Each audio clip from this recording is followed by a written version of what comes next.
Had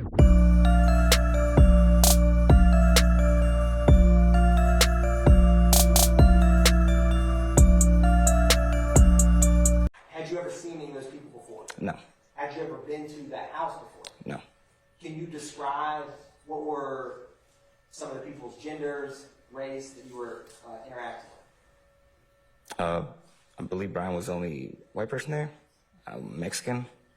I don't believe there was any Mexicans there. There were some black people there. Y'all know we don't make the news. We just break it down. Let's check out the YSL Youngthug Today shocking testimony. Hit that subscribe button for me. Tap that little bell notification icon. Click all and share. And most of all, hit that like button for me, y'all. Let's jump into it. So this is the prosecution witness. The prosecutor subpoenaed this witness to testify today. So that's why we, have his testimony on the stand today. And this guy, if the prosecution knew he was going to say the stuff that he was going to say, why would they even call this guy to the stand as a witness? I mean, I think this is a real gaffe on the prosecutor part for calling this man to the stand as a witness. But y'all check it out for yourself. I mean, we going to jump into the testimony and y'all going to see. I'm telling you, just check it out. Let's jump into it, though. How long were you all there, roughly? After we showed up until we left? Yes. A good hour or two. Did you ever get any weed or what you were looking for? No. Y'all keep that in mind right there. Y'all notice he just said that they went there looking for some weed, but they didn't buy none. The way that the gas station was at. Your testimony today is coincidentally y'all happened to walk to the car where it ended up? No, we went to the gas. So now they talking about his car, somebody taking his car from the house that they went to buy the weed. And that's what they're talking about right now. Somebody took his car. He's saying he don't know who took it. And that's where we're at right now. Gas station that was nearest, and that's where the police and everything was wrapped up. Do you recall hearing police sirens at that house after your car had left? Only once we started walking towards the gas. Do you recall telling Detective Quinn that initially you and Brian told them that the car was stolen, but now you're going to tell the truth about what really happened? Yes, I believe that's the case. We initially said it was stolen just to get everybody out of our hair. And yeah, that was not true. Y'all, I'm telling you, this guy right here, he's going to admit to doing a whole lot of lying during his testimony. I'm telling you, I mean, how can you believe anything this guy has to say, whether for or against the, case right now? Like, he admits to doing a whole lot of lying. He's going to admit to giving multiple different statements. He's going to admit to, he's going to say out of his own mouth. He lied to try to keep himself out of trouble. So, y'all just pay attention to this. And you and Brian discussed what you would say to the police before you gave the first statement. I stand the questions to form. Did you and Brian discuss that story of the car being stolen before you first spoke with the Atlanta police detective? I don't believe so. I think we just kind of both thought that was the best answer. And I believe that's why he erased the first statements, because he separated us and asked us, and they didn't match up. So he recorded it again. Quinn, you do remember speaking to someone that day, a law enforcement officer, right? Right. And y'all just listen to these questions and listen to the answers that he finna give, from these questions. And this is gonna tell you everything you need to know about this witness. fair to say, my words, that you lied through your teeth to the officer. Basically, at that point, I was saying anything I could to get myself out of the situation, and a lot of things were fabricated.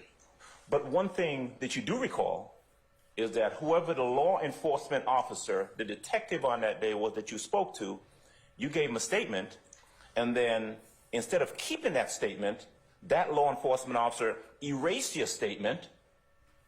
Now we getting into it.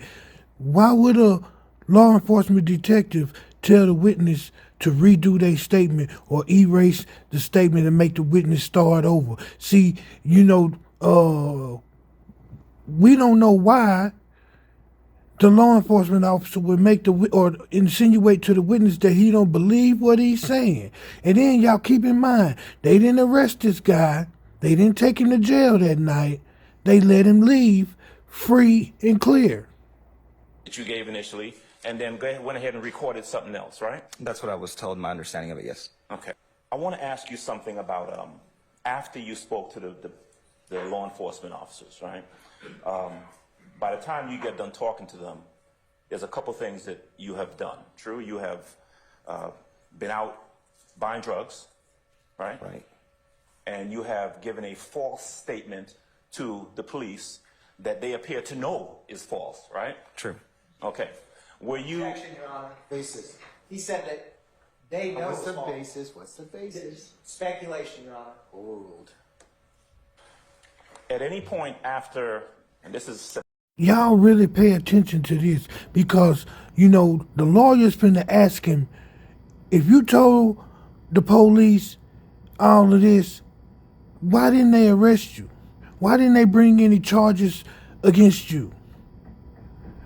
He was never charged with nothing. Y'all pay attention to this. September the 11th of 2013. At any point after that day or after that day, did anyone ever come back and charge you with either purchasing or attempting to purchase or purchasing drugs? No. Did anyone, any APD, detective, investigator, DA, anything, come back and charge you with giving a false statement to the police? No. Anyone ever charge you with any sort of Rico racketeering charge for any of that stuff? No. Basis. Relevance. Overruled. So y'all heard that. Even after everything that, you know, he said, they never charged him with anything. He said he went there to buy drugs and he was trying to get drugs and all of this stuff and admitted to that, but he was never charged with anything. I find that very strange, but we finna jump into the next one, y'all. The gentleman in the suit, is that the person who erased your original statement from their recorder? Yes. See, this lawyer is about to make the same point that I'm wondering. Like, why would a police officer tell you to delete or redo your statement and then don't make no arrests or anything like that? This lawyer is getting at what I'm wondering too. Is that the person who erased your original statement from their recorder? Yes. Okay. And I know that you said that you don't recall that gentleman's name. Right. Okay. Do you recall what that gentleman looked like? No. Do you recall the race of that gentleman? I believe he was black. Okay. You said he was African American? Yes. Okay. Was there anything else you recall about the way that gentleman looked? The gentleman that erased your original statement? Do not recollect how he looked. See, this is what I'm saying about this witness. I don't know how they can believe anything this witness is saying because he's all over the place. And, you know, this is the prosecution's witness. They called this guy up here. They subpoenaed this guy to be up here. And after seeing his testimony so far and hearing it, I have no unearthly idea of why the prosecution would have this guy come up to the stand. And y'all think this is a Rico trial. How would this guy be involved in any kind of Rico activity? Was there any other law enforcement, to your recollection, that recorded any statements? On that day? Yes. No. So it was just one? I believe so. Unless the camera that was there before asking questions that was part of the news, but it was briefly 2 seconds before the detective got to me and crossed me over the yellow line. And it was the same gentleman that took your statement Right. that erased your original statement? Right. Okay. Thank you. I have nothing further. Good afternoon, sir. The only guy who's recording a statement or taking a statement makes a witness redo the statement or erases a statement. Like, why would you erase it? Why wouldn't you keep it for further, you know, evaluation and evidence down the road in case you might need it? Why would you erase it? But, you know, that's a gaffe that I think, you know, police already from the moment this investigation started making mistakes. And then y'all got to keep in mind, this was over 10 years ago. This was over 10 years ago, y'all. that they're talking about, this incident with the car, is over 10 years ago. Good afternoon. Just one or two questions. Lawyer is going to, make sure to ask in front of the jury so they know it wasn't no tampering or nothing going on. But they going to ask him, did anybody coerce or basically make him say the testimony that he's saying today? Because this testimony is being so crazy and so, like if you seen this, you like, wow. So they had to make sure they verify and ask him, nobody made you do this. For real. You remember when the prosecutors asked you moments ago whether anyone in this courtroom was present when you talked to law enforcement back on that day? Right. You remember saying no, correct? Right. And has anyone in this courtroom pressured you or coerced you to get up here and testify as you have this afternoon? No. Okay, thank you. No further question.